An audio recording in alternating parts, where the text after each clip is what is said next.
Hi everyone! Welcome back to my channel. In today's video, isi-share ko sa inyo this Lumos Float 360 degrees projector.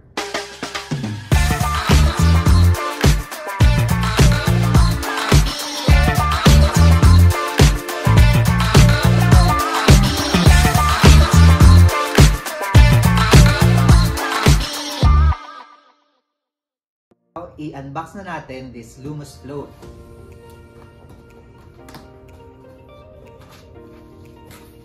Actually, this is my third Lumos projector. First is yung Lumos Ray, and then the second one is the Lumos Dawn.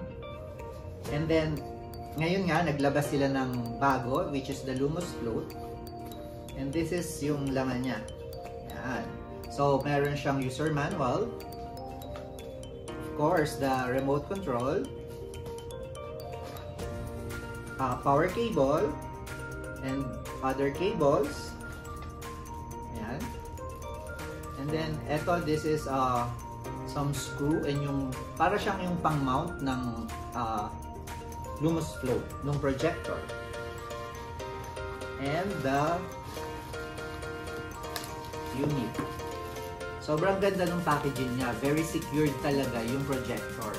Ang maganda dito sa Lumos Float compared dun sa previous na Lumos projectors na nilabas nila is it is a 360 degrees projector, meaning pwede mo siyang iikot 360 degrees. Very sleek din yung design niya, saka maliit siya. So far sa mga Lumos projector na meron ako, ito na yung pinakamaliit. Ganda niya, oh. Very handy. May weight siya, pero hindi siya sobrang bigat. Siguro less than a kilo. And then dito sa likod niya, yung mga ports like AV, USB, HD, and sa earphone jack.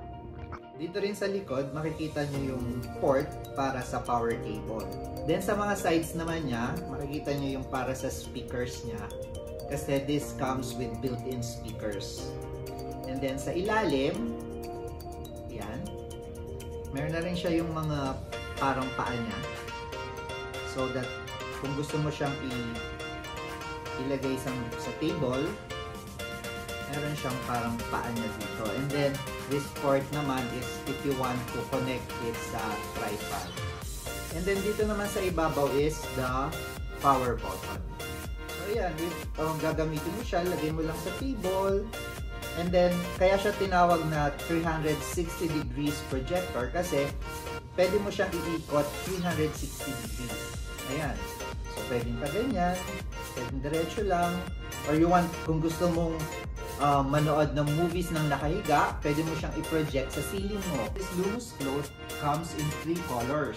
So, meron siyang silver. This one is the silver color. Then, meron ding gold and pink. So ayan, pakita ko sa inyo kung gaano kaganda yung video niya or yung projection niya. Very sharp, very clear, and very vibrant ng color. Malinaw siya and maganda yung mga colors niya. So using the remote, yan. So pwede tayong mag-navigate through the menus. Ayan, mayroong search, home, apps, video, music, and settings. So usually, or mostly, yung mga settings dito nyo mahahanap. So, settings for connecting to the Wi-Fi, to the Bluetooth, yan, sources, and then projection, yung pag-adjust ng mga zoom, and yung keystone correction, dyan yung makikita. And then, language, memory clean, update, and then dito sa settings naman is yung again, network and internet, date and time, device preferences, and some information about the device. Ma-adjust nyo yung focus ng projector using also the remote control. Punta tayo ulit sa home. Yan. And then if you want to watch YouTube, just scroll down. Okay, sa home nga pala, dito nyo makikita yung mga pre-installed applications dito sa Lumos Float. So, such as YouTube, Netflix, Prime Video, yan, Spotify, and others. Yan.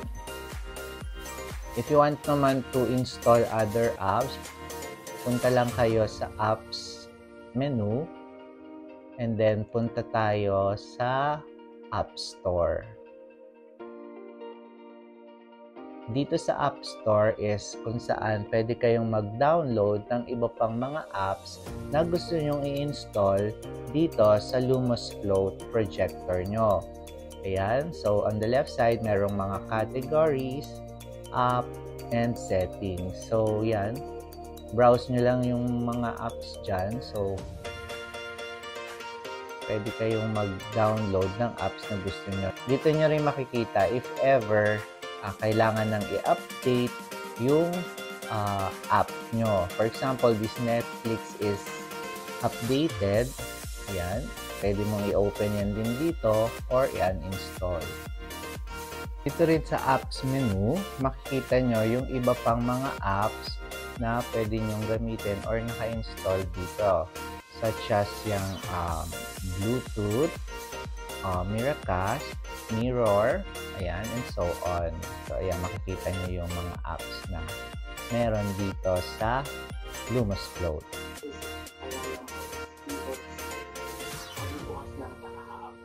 Now naman, pakita ko naman sa inyo yung YouTube.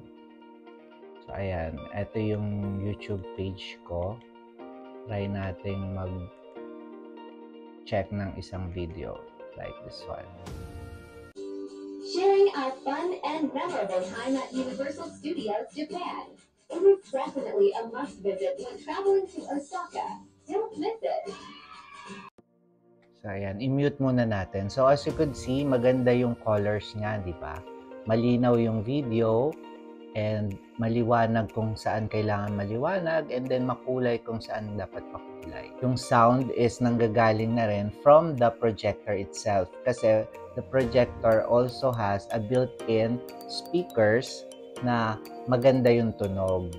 But, kung gusto nyo pang magdagdag ng iba pang speaker, for example, meron kayong Bluetooth speaker sa bahay and mas gusto nyong gamitin yon, possible din yon. Kasi pwede kayong mag-add ng speakers using the Bluetooth connection ng Lumos Float. Of course, one of the best features nitong Lumos Float is yung pwede mo siyang i-tilt. So, if you want to watch your movie sa ceiling nyo habang nakahiga ka, pwede nyo rin gawin yan. Kasi pwedeng i-tilt yung projector mismo. Yan. Kung gusto nyo ibalik sa wall, yan. Yan yung best feature talaga ng Lumos Float because it's a 360 degrees rotatable projector. Overall, I'm very satisfied with the Lumos Float kasi maganda talaga yung picture quality niya.